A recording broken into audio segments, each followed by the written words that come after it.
and girls. Welcome to Richmond County Literacy Network's Storytime. My name is Sharon, and my dog Kipper, who's usually with me, had to stay home today. There are too many activities that I have to do, and he would want more attention. Hopefully he will join us again soon. I hope you will enjoy today's story, and maybe you would like to invite someone to watch it with you. Okay, are you comfy? All right, let's roll.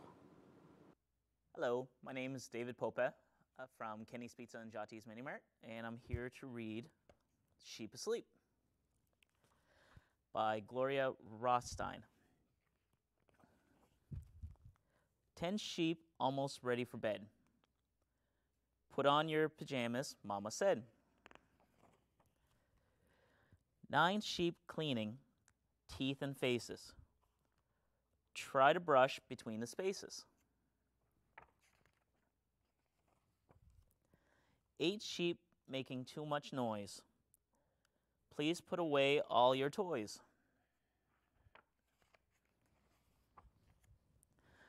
7 sheep acting very silly. Close the window, it's getting chilly. 6 sheep piling up dirty clothes. You can reach, just stand on your toes. 5 sheep jumping on the bed. Not so high you'll bump your head.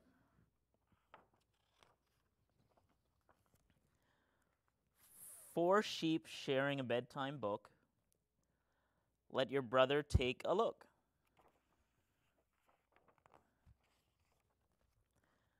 3 sheep still determined to play. Tomorrow is another day. 2 sheep having a pillow fight. Didn't I already say goodnight? 1 sheep still can't fall asleep. I think it's time for the counting sheep. 1, 2, 3, 4, 5, 6. 7, 8, 9.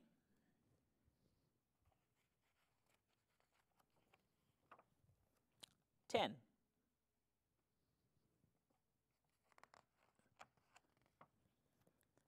Sheep asleep. And that's it. On a hot, hot day in July, 5 green and speckled frogs sat on a speckled log, eating some most delicious bugs. Yum, yum! One jumped into the pool where it was nice and cool. Then there were 4 green speckled frogs. Gloop, gloop. 4 green and speckled frogs sat on a speckled log, eating some most delicious bugs. Yum, yum! One jumped into the pool where it was nice and cool. Then there were 3 green speckled frogs. Bloop, bloop. 3 green and speckled frogs sat on a speckled log, eating some most delicious bugs. Yum, yum! One jumped into the pool where it was nice and cool. Then there were 2 green speckled frogs. Gloop, gloop. 2 green and speckled frogs sat on a speckled log, eating some most delicious bugs. Yum, yum! One jumped into the pool where it was nice and cool. Then there was 1 green speckled frog. Gloop, gloop.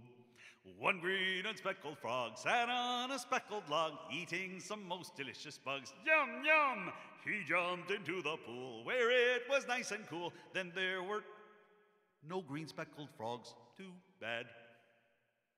Hello, my name is Ciaran Llauchlin, and to help celebrate Family Literacy Day, I'm going to read Madeline in London by Ludwig Bertelmans. It's actually one of my favorites because I really like books that rhyme. So, here we go. Let's go see what Madeline's up to.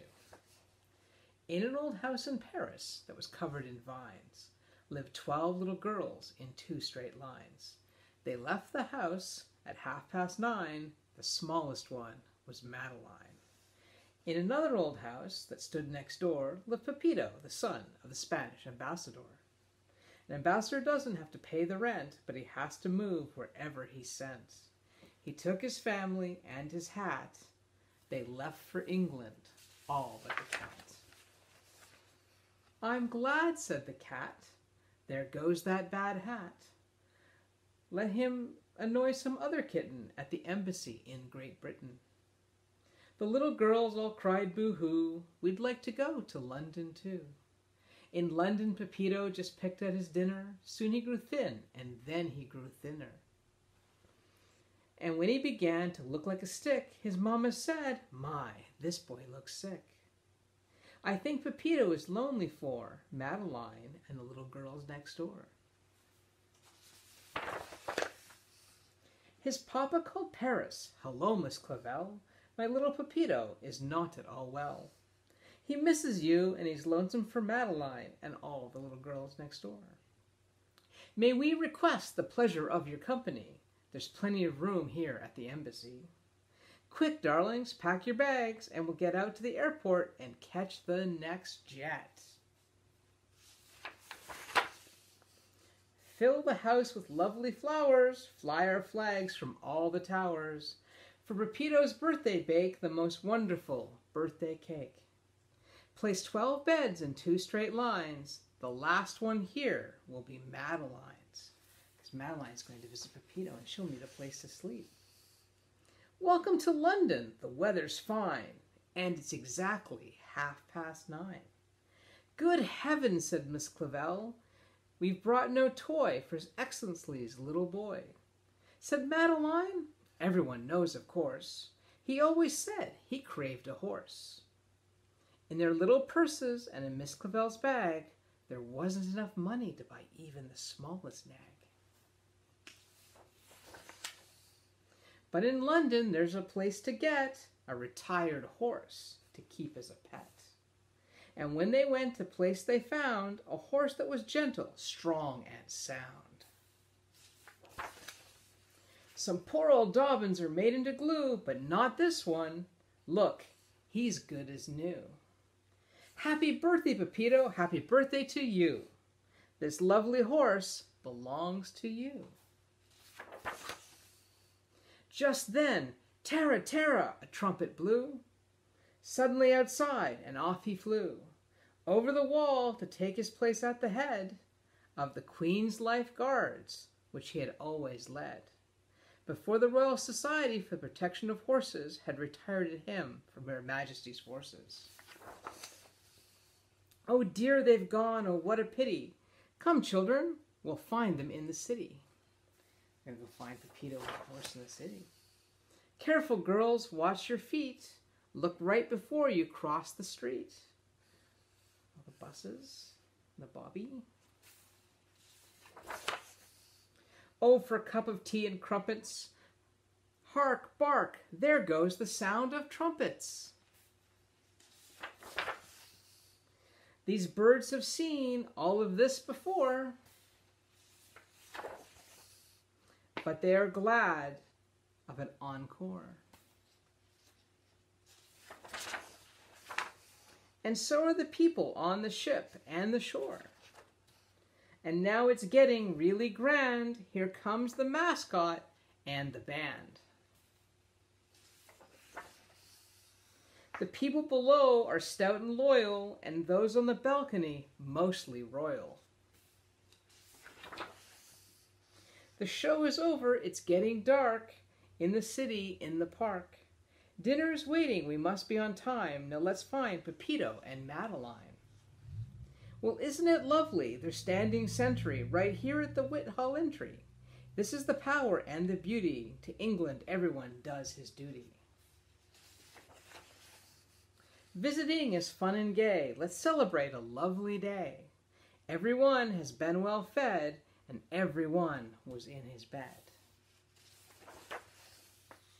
Only one was forgotten. He'd been on his feet all day long, without anything to eat. In a cottage that was thatched, wearing trousers that were patched, lived the gardener who loved flowers, especially in the morning hours. When their faces fresh with dew smiled at him, "How do you do?" Uh-oh, what do you think is going to happen with the horse and the flowers? The gardener, who was never late, opened up the garden gate. The gardener dropped his garden hose. There wasn't a daisy or a rose. Uh-oh. All my work and all my care for naught. Oh, this is hard to bear. Where's my celery, carrots, tomatoes, my beans and peas, and not an apple on my apple trees? And everybody had to cry, and not a single eye was dry. Oh, look who is lying there with his feet up in the air. I feel his breath, he's not dead yet. Quick, Pepito, get the vet. I think he ate too many vegetables and flowers. The vet said, "Don't worry, he's only asleep. Help me get him on his feet." As a diet, there's nothing worse than green apples and roses for an old horse. "Dear lady," said Miss Clavell, "we beg your pardon. It seems our horse has eaten up your garden." A little sunshine, a little rain, and it will all be the same again.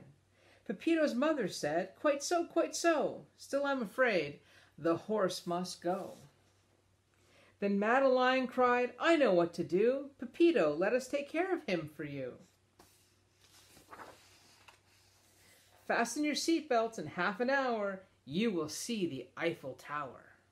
That's in Paris. "Madeline, Madeline, where have you been?" "I've been to London to see the Queen." "At last," sighed Madeline, "we are able to sit down without being 13 at table." They brushed his teeth and gave him a bread and covered him up and put him to bed. "Good night, little girls. Thank the Lord you are well. Now go to sleep," said Miss Clavell. And as she turned out the light and closed the door, there were 12 upstairs, and below, one more. The end. Thank you for listening, and we'll see you next week. Bye-bye for now. Well, boys and girls, I hope you enjoyed today's story. I hope you enjoyed being with us. And until next time, bye-bye.